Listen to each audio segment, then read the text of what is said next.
Parenthèse. Parenthèse, un moment avec Gisèle à déguster par l'oreille.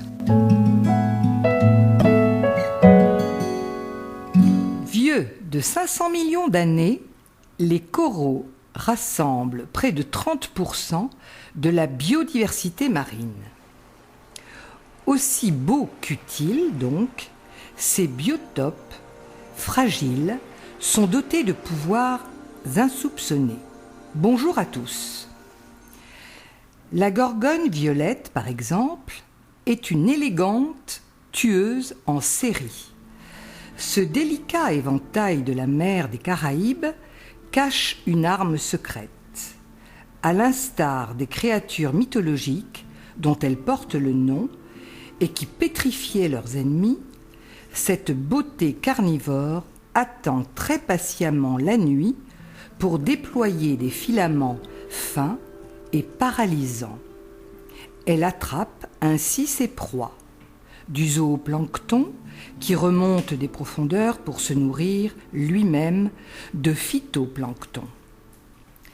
La gorgone balai sert, elle, en médecine.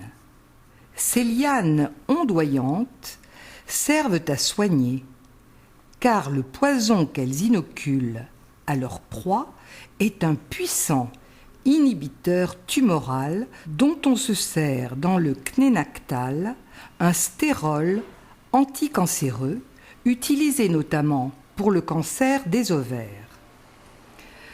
Quant à leur exosquelette calcique, très proche de la composition des os humains, il sert à effectuer des microgreffes en chirurgie orthopédique ou maxillofaciale. Le corail laitue se donne des airs de salade défraîchie. Pourtant, ne vous y fiez pas. C'est une travailleuse acharnée. Cette espèce, le corail madrépore ou corail dur, est de celles qui constituent les grandes barrières de corail.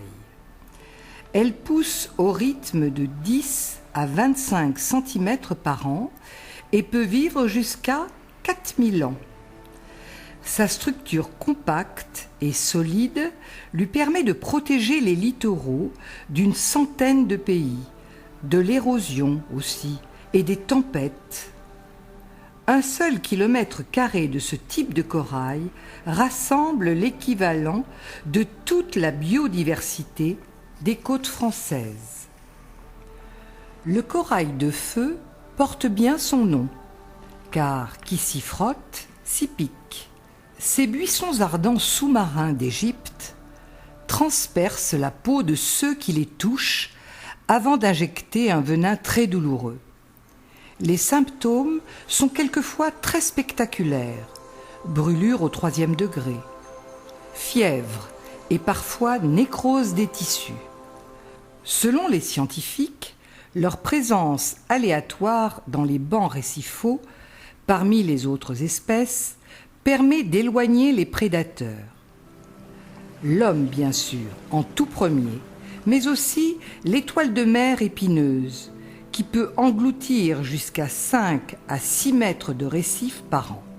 Ou encore les poissons corallivores, comme la limatache orangée ou le poisson perroquet, qui saccage le corail en broutant les algues alentour. L'écosystème corallien vit en intelligence avec ses habitants. Il les nourrit et les protège, on l'a vu. Il nous est aussi utile en médecine et certains chercheurs estiment qu'à peine 10% du potentiel médical des coraux est exploité. Alors, protégeons sa fragilité. Au revoir à toutes et à tous.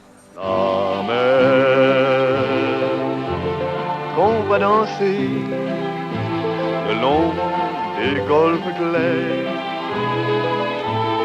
a des reflets d'argent, la mer.